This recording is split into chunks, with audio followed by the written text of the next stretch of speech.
خوش آمدید، آپ سن رہے ہیں meet with genius with D M Noman Ali کے ساتھ۔ آج کے اس ایپیسوڈ میں ہم آپ کی سماعتوں تک جو واقعہ پیش کرنے جا رہے ہیں، اس واقعے کو دینا سٹی سے ارسال کرتے ہیں مسٹر توقیر احمد صاحب۔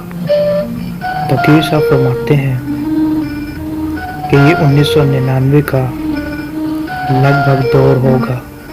ان دنوں میں میٹرک کا طالب علم تھا اور حال ہی میں بورڈ کے ایگزامز دے کر اپنی تعطیلات کو انجوائے کر رہا تھا۔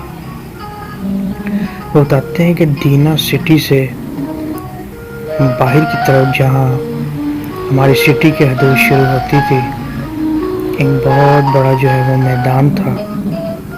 اس میدان میں جو ہے وہ مختلف شہروں سے آئے ہوئے لوگ اپنے ٹھیلے لگایا کرتے تھے، اور وہ کچھ ایسا منظر پیش کرتا تھا جو کسی میلے سے کم نہیں تھا۔ وہاں پر ہر عمر کا انسان آپ کو دیکھنے کو مل جائے گا۔ میں یہ ان دنوں کا ذکر کر رہا ہوں جب اینڈرائڈ موبائلز یعنی ٹچ موبائلز نہیں ہوا کرتے تھے، اور بٹن والے موبائل جو ہیں وہ بھی کوئی اتنے زیادہ کامن نہیں تھے۔ ٹیکنالوجی جو ہے وہ اپنی ترقی کے سفر پر گامزن تھی۔ تو ان دنوں کے لوگ جو ہیں وہ ایک دوسرے کے ساتھ اکٹھے بیٹھا کرتے تھے، آپس میں گپ شپ ہوا کرتی تھی،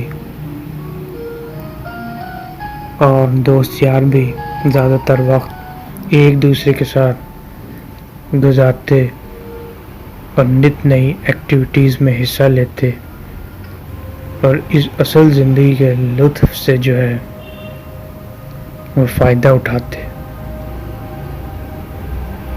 تو میں بھی اپنا وقت گزارنے کے لیے جو ہے وہ سٹی سے باہر اس میدان کی طرف اکثر آیا کرتا تھا۔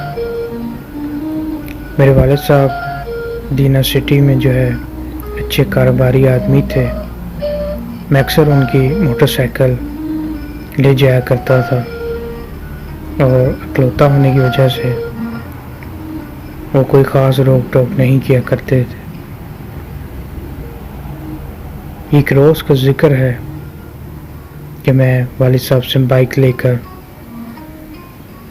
ٹائم پاس کے لیے شہر سے باہر موجود اس میدان کی طرف محو سفر ہوا۔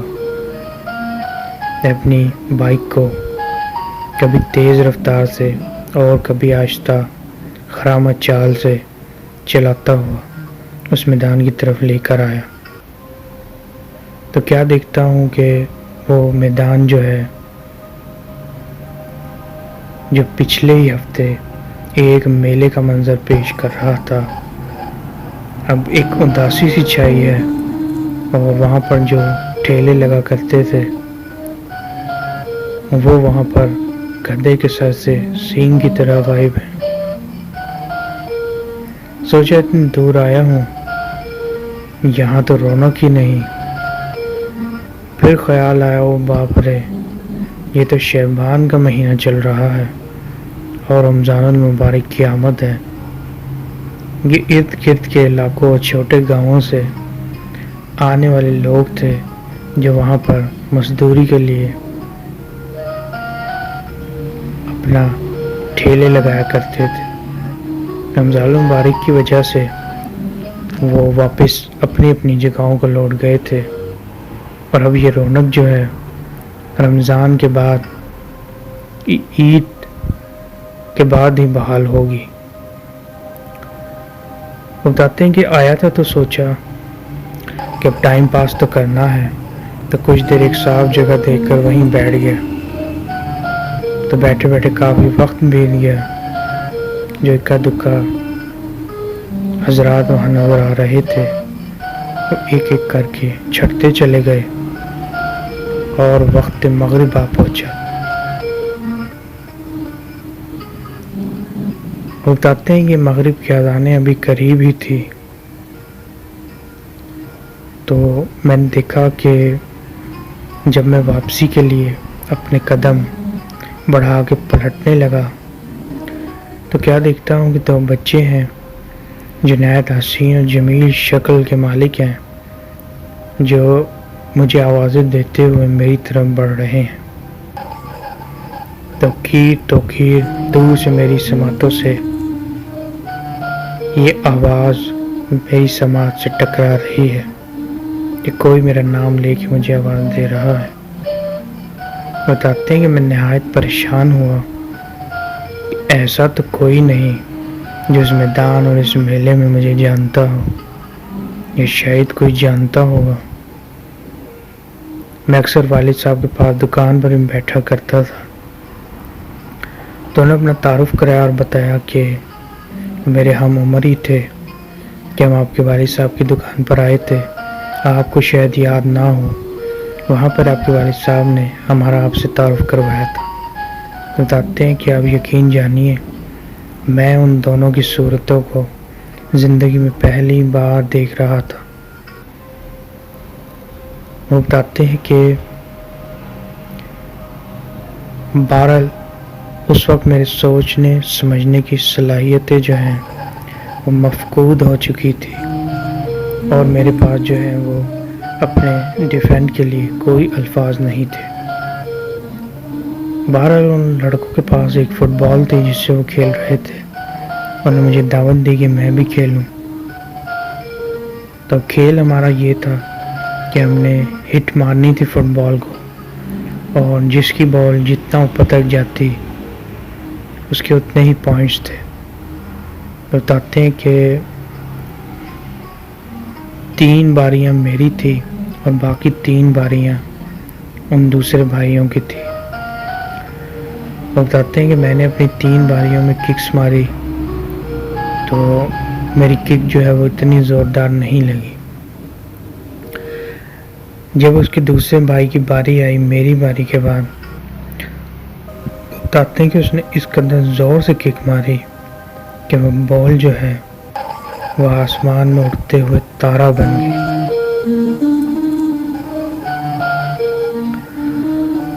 اور میں اس کو دیکھ رہا ہوں کہ وہ بال جو ہے وہ حد نگاہ تک میری نظروں سے اوجھل ہو گئی۔ بتاتے ہیں کہ میں نے ان سے پوچھا کہ یہ کیا ماجرا ہے، تو دونوں بھائی میری اس حالت سے محظوظ ہو کر ٹھٹے مار کے اونچی آواز سے ہنسنے لگے۔ تو بڑے بھائی نے کہا کہ اب بال تو گم ہو گئی کیونکہ اس کو تم نے جو ہے وہ تارا بنا دیا۔ تو چھوٹا بھائی کہنے لگا کہ یہ توقیر کو ہی بال بنا لیتے ہیں، اور اب آپ نے تو اپنی باری پوری کرنی ہے۔ بتاتے ہیں یہ کہتے ہوئے انہوں نے جو ہے وہ اپنے ہاتھ میری طرف بڑھائے، تو میں ان سے کافی فاصلے پر کھڑا ہوا تھا، تو کیا دیکھتا ہوں کہ اس کے ہاتھ جو ہیں وہ لمبے ہونا شروع ہو گئے، اور لمبے ہوتے ہوتے جو ہے وہ میری طرف بڑھ رہے ہیں۔ وہ بتاتے ہیں کہ منظر نہایت دہشت طاری کرنے والا تھا کہ میں نے وہاں سے سر پر دوڑ لگائی،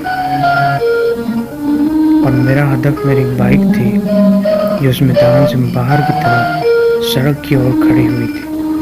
بتاتے ہیں کہ میں سر پر بھاگتا جا رہا ہوں، اور وہ دونوں بھائی جو ہیں وہ میرے پیچھے پیچھے بھاگ رہے ہیں۔ ان کے ہاتھ کافی لمبے ہو چکے ہیں، اور جو ابھی میری کٹ کاٹ کے تھے وہ آہستہ آہستہ بڑھتے بڑھتے 70 گز جو ہے وہ ان کی ہائٹ ہو گئی ہے، اور ان کے منہ سے جو ہے وہ نہایت راحت نما خوف طاری کرتی آوازیں نکل رہی ہیں۔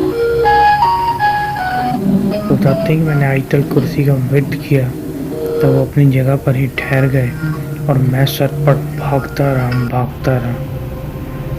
بتاتے ہیں کہ میں جیسے تیسے گرتے پڑتے اپنی بائک تک پہنچا ہوں، اور اللہ کا نام لے کے بائک سٹارٹ کیا،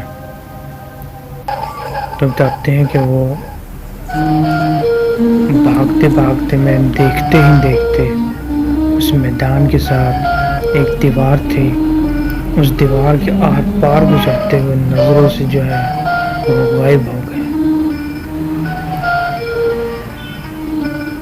وہ بتاتے ہیں کہ یہ منظر اس قدر دہشت ناک تھا کہ میں آندھی طوفان کی طرح کسی بھی چیز کی پرواہ کیے ہوئے موٹر سائیکل کو جو ہے وہ بھگاتا چلا گیا، اور تب تک میں نے اپنی موٹر بائیک نہیں روکی جب تک میرے والد صاحب کی دکان نہیں آ گئی۔ بتاتے ہیں کہ وہاں پر جا کر میں نہایت گھبرایا ہوا تھا۔ میرے والد صاحب نے نہ جانے کیسے مجھے سنبھالا، اور جب میں اپنے حواسوں میں آیا تو میں نے یہ خوف طاری کرتا ہوا واقعہ ان سے بیان کیا۔ بتاتے ہیں جسے سن کے وہ بھی نہایت خوف میں مبتلا ہوئے اور مجھے سختی سے منع کیا کہ میں آج کے بعد جو ہے وہ دینا سٹی سے باہر اس میدان کی طرف نہیں جاؤں گا۔ وہ بتاتے ہیں کہ یہ میری زندگی کا نہایت ڈرا دینے والا ناقابل فراموش واقعہ ہے جو میرے ساتھ پیش آیا۔